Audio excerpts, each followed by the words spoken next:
আল্লাহ রাব্বুল আলামিন পারতেন আমাকে একটা কুকুর বানিয়ে দুনিয়া প্রেরণ করতে।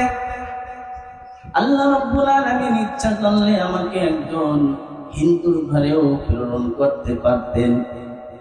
আল্লাহ রাব্বুল আলামিন ইচ্ছা করলে বনি ইসরাইল যুগে আমাকে নাফরমান হিসেবে প্রেরণ করতে পারতেন, কিন্তু আল্লাহ পাক দয়া করে মায়া করে তার বন্ধুর উম্মত হিসেবে প্রেরণ করেছেন। বিদায় আমরা আল্লাহর প্রশংসা আদায় করে বলি আলহামদুলিল্লাহ।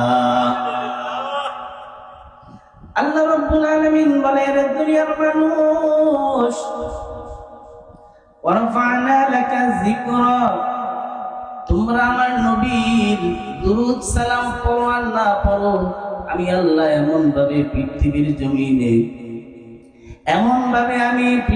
জমিনে কায়েম করে দিয়েছি, কিয়ামত পর্যন্ত এটা ধারাবাহিকভাবে আমার রাসূলের উপরে দুরূদ মিলাদ প্রশংসা করতে থাকবে তার কিছু উম্মত। তোমরা যারা আমার নবীর উপরে দুরূদ পড়ো না, সালাম পড়ো না, তাতে আমি আল্লাহর আরশে যাই না।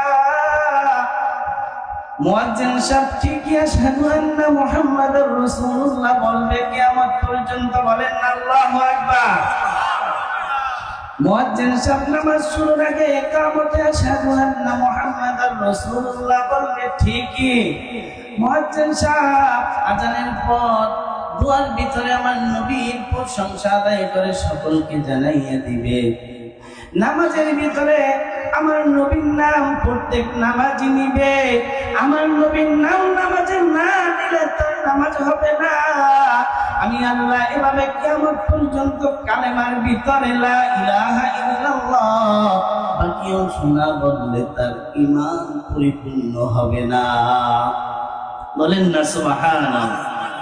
ও দুনিয়ার মানুষ, কুল হে রাসূল বলে দেন বিফাদলিল্লাহ, আল্লাহ রাব্বুল আলামিনের পক্ষ থেকে অনুগ্রহ এসেছে, ওয়া রাহমাতিহি এবং রহমত এসেছে, বিযালিকা ফালিয়াফরাহু, দুনিয়ায় আমার বন্ধু আগমন করেছে, এজন্য তোমরা ফালিয়াফরাহু